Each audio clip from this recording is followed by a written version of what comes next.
All right, let's share our screen. Hopefully that looks good. Hey everyone, how you doing? This is Joe Watts again. Welcome back to Knowing and Learning in Secondary Schools, EDG 5666. I've really enjoyed the meetings we've had so far. I've met a couple of you face to face, and it's been really nice getting to know you guys, and I look forward to meeting the rest of you. This week we're going to explore the questions, what are cognition and what really, what effect did they have with learning? Um, that's the broad strokes of it. The purpose of this week's module is to really help you become familiar with these topics and their influence on behavior. Now, this week we're just going to do, an overview. But in the coming weeks, we're going to have a deep dive into each of these areas, cognition and affect and their implications for teaching. So just a heads up on that. We know through research that there is a deep connection between emotion, thinking, learning, and memory. There's a huge range of cognitive strategies and limitations that determine really how we perceive and understand the world that we solve problems in. Um, this week our goal again is to define cognition and affect and explore the role on students' behavior and learning in the classroom. So let's take a look. All right, cognition. When we look at the term cognition, it really means what's happening inside the brain. Okay, what are these mental processes that are going on in a learner's brain as they're thinking and engaging in reasoning and problem solving, reflection, and any other tasks that they're really involved in.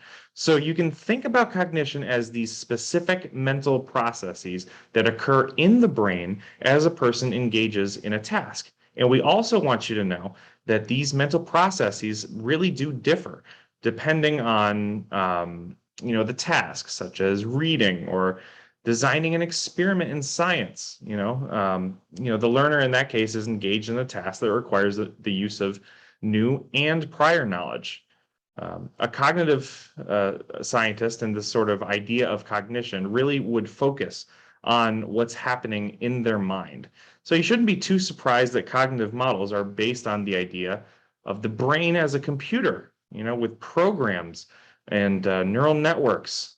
In fact, this week you'll hear terms like metacognitive strategies, which is, thinking about thinking. That's just a fancy way of saying that.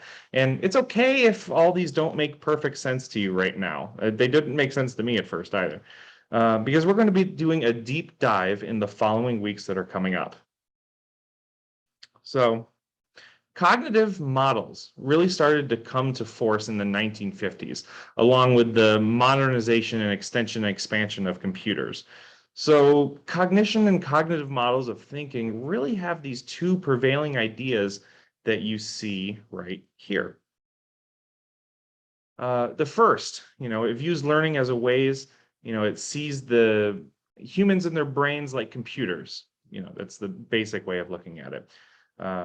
Likewise, human processes the information that they receive from the environment in a manner similar to a computer, rather than merely responding to, whatever stimuli is relevant, which is where the main ideas about learning beforehand.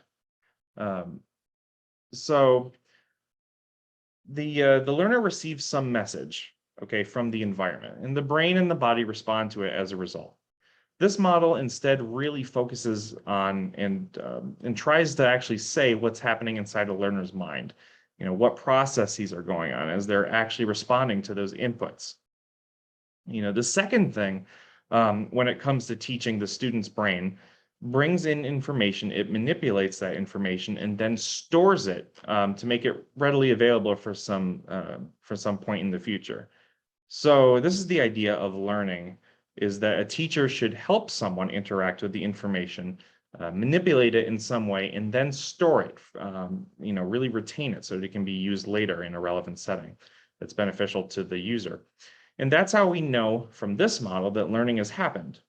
Now, from a different perspective on learning, focuses on affect, which is a term, affect with an A, for emotion, feelings or even mood. If you think of yourself as a learner, I'm sure you can, conjure up moments when you were sitting in class that, you just loved and you were really eager to learn. Maybe you were sitting and listening to a lecture that, fascinated you and helped you make connections to your daily life.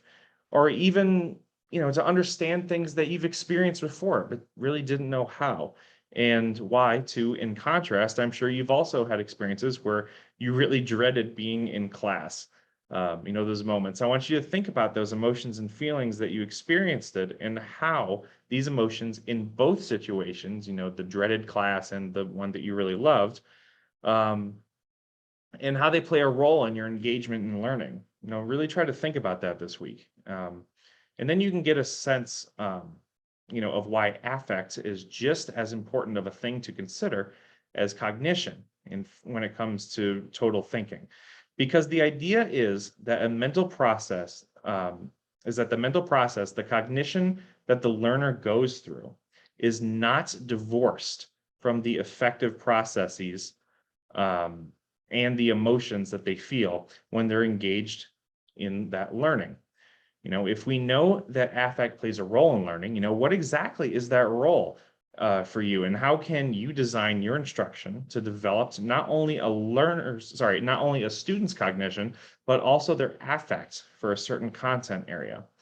And, that'd be the one that you teach, this week. You're going to interact with a lot of videos. One of them is about how emotion and thinking play out in terms of decision making. And people that study,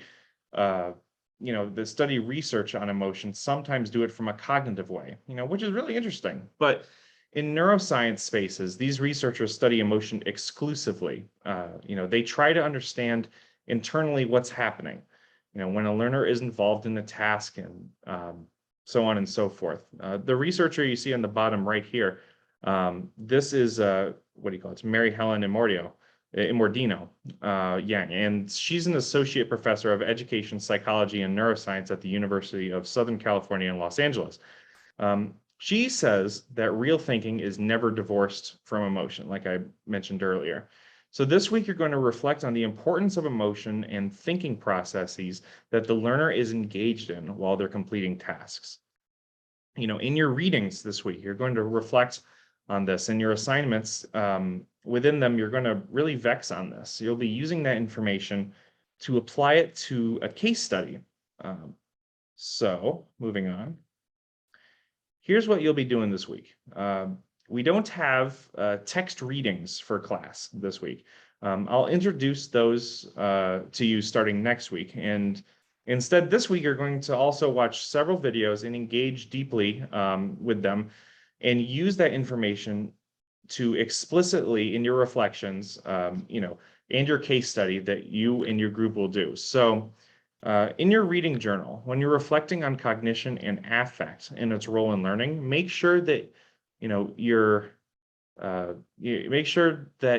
clear with what a reading journal entry should look like. Go look at the resources that we have that would clarify that in the Canvas shell.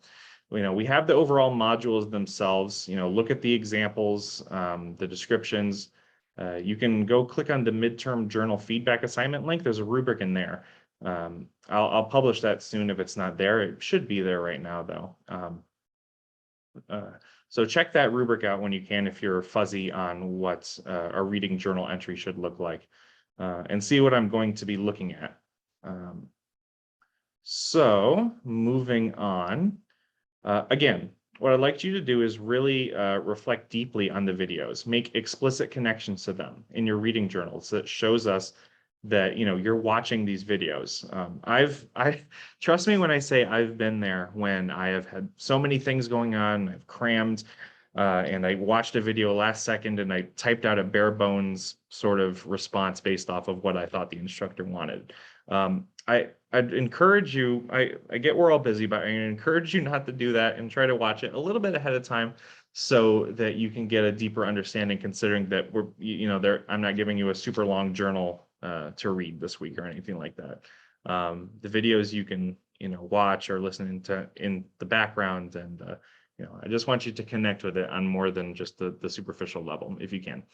The next week's coming up are also readings, keep in mind. So within the readings themselves, I want you to make connections between the prompts that I write or the questions that are on our module and your own personal life, and your ideas as a teacher.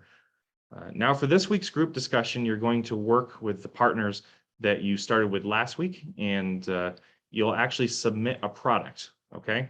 So first, you're going to look at a case study, which is harnessing the emotion, a cognition relationship to improve learning. And it focuses on, oh gosh, I have to look at my PowerPoint. Ivy, right, the 10th grade student in geometry in Ohio. Right, you're going to work with your colleagues to build off that and take information from this week's resources to think about how you can help Ivy feel more effectively connected to geometry and hopefully improve her overall learning. So, as promised, here is your on track for success slide that I'll provide you every week. The things that are coming up in the next few weeks that I want you to keep in your mind, when you're working towards not only this week's tasks, but the weeks prior. So let's see here. The first deep dive next week is what's going on into an area of learning which is called cognitive learning. So next week is going to begin our deep dive. I've been talking in broad terms about some of these learning strategies and types of learning, but cognitive learning is going to be the first deep dive that we're going to go into. So keep that in mind. Basically, the cognitive domains of learning and teaching implications for it. I also want you to think about how next week, we're already doing some midterm journal feedback. I understand this class is kind of fast paced. So it's kind of fun. It's kind of crazy that it's already coming up, but that's summer A for you, right? So you might have to, you might have just week 2 entries in there this week, for your midterm journal feedback. But you might have a little bit of week 2 and week 3 in there, since week 3 is going to be open early this week as well. That's fine. However you choose to tackle it is totally cool. Just the main thing right now for me is I want you to give feedback on are your writing, your journal writings, and reflecting to the level of quality that we expect for the course. So that's the main thing. And to make sure to continue to progress on your clinical interview towards part 1. Select your standards, create a task, make sure you work on your prompts, your interview prompts. All these things you'll want to be thinking about. And as always, if you have any questions, you can come and visit me in my virtual office hours on Wednesdays between 8 and 9:30. You can always set it up with me any other time. I try to be as available as I can to you guys. But yeah, I know that was a lot in a short amount of time. Again, broad strokes of broad strokes when it comes to learning this week and cognitive learning, but we're going to be going more into the idea of cognitive learning next week. Again, I've really enjoyed reading, watching your videos, reading your posts, and seeing how you guys interact with each other. You guys are crushing it so far. Feel free to reach out if you need any support of any kinds. I'm here for you guys. So anyway, that's it for this week. This is Joe signing off.